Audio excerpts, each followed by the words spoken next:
नमस्कार। एक तरफ झारखंड बीजेपी की विधायक जेपीएससी का मुद्दा विधानसभा में जोर शोर से उठाने की तैयारी में है, वहीं दूसरी ओर बीजेपी के युवा नेताओं के द्वारा बापू वाटिका स्थित धरना स्थल पहुंचकर आंदोलनरत छात्रों को समर्थन किया गया।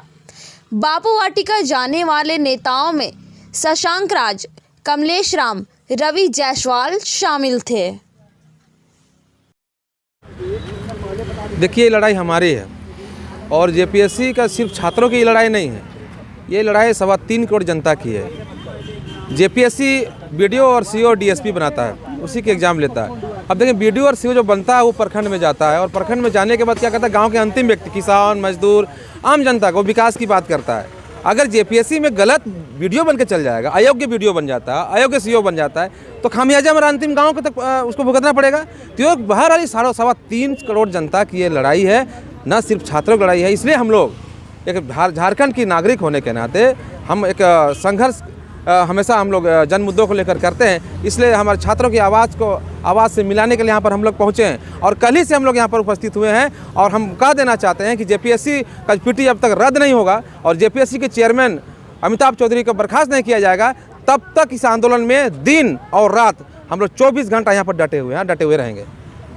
कि जेपीएससी जो इस राज्य में सबसे बड़ी नौकरी देने के लिए परीक्षा आयोजित करने वाली संस्था है और उसका जो चयन भी उनके द्वारा किया जाता है और उनके ऊपर इतना बड़ा आरोप लगना और आरोप के बाद सरकार को संज्ञान नहीं लेना। चूँकि जेपीएससी ऐसी संस्था के ऊपर आरोप है कि जिन बच्चों ने एग्ज़ाम में उपस्थित, जो बच्चे नहीं हुए, जो एब्सेंट थे, उनको भी पास कर दिया गया है। जिनका OMR सीट संस्था के पास नहीं था, जेपीएससी के पास नहीं था, उनको भी पास कर दिया गया है। और जो लोग का अधिक मार्क्स है उनको फेल कर दिया गया है, जिनका कम मार्क्स है उनको पास कर दिया गया है। और कई सेंटर से सीरियली जो है बच्चे पास कर गए हैं। तो बहुत गंभीर आरोप है और अभी तक सरकार का संज्ञान नहीं लेना, यह एक बड़ा जो है प्रश्न चिन्ह सरकार के ऊपर खड़ा करता है।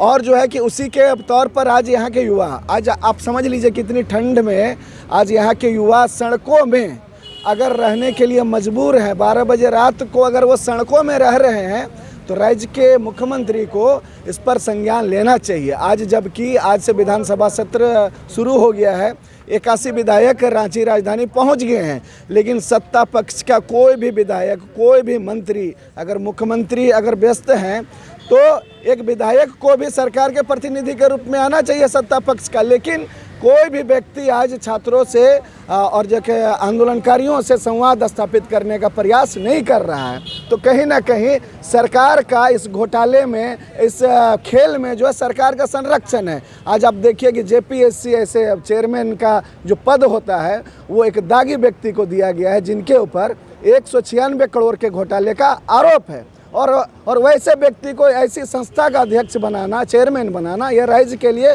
दुर्भाग्य का विषय है। आज जेपीएससी ऐसे संस्था के जितने भी सदस्य हैं सभी का पॉलिटिकल बैकग्राउंड है और उनका जो है पॉलिटिकल रिलेटिव हैं, उनके माध्यम से जेपीएससी में उनको एंट्री दिया गया है।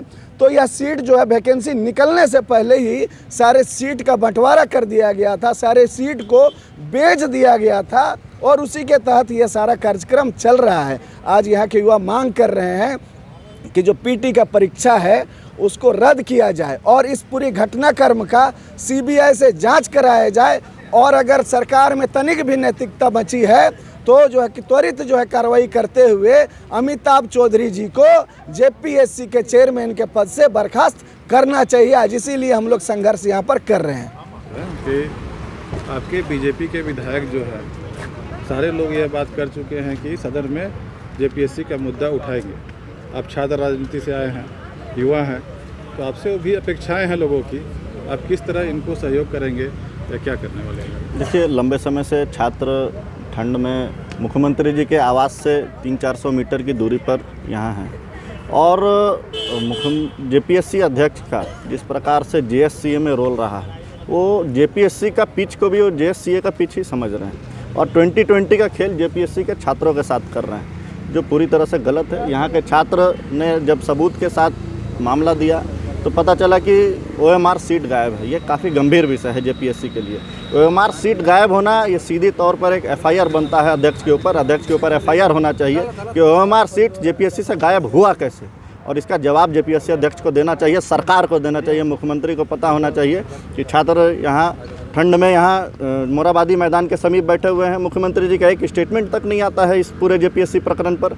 पूरी तरह से दाल में काला है। मुख्यमंत्री जी मिले हुए हैं, इस सरकार के लोग मिले हुए हैं जेपीएससी घोटाले में, और हम मांग करते हैं कि CBI जांच हो और दूध का दूध पानी का पानी हो, और जो भी भ्रष्टाचारी हैं उनको जेल भेजा जाए अविलंब, ताकि जेपीएससी जैसे संवैधानिक संस्था जो इस राज्य को दशा दिशा तय करती है, ऐसे लोगों का स्वच्छ वातावरण बन सके जेपीएससी में, और आने वाले समय में इस राज्य में कैसे अपना योगदान निभाएं, इसके लिए सभी लोग तत्पर हैं और युवा भी तत्पर हैं इस राज्य के, कि किस प्रकार से जेपीएससी को हम ठीक कर सकें ताकि आने वाले समय में इस राज्य का दशा दिशा ठीक हो।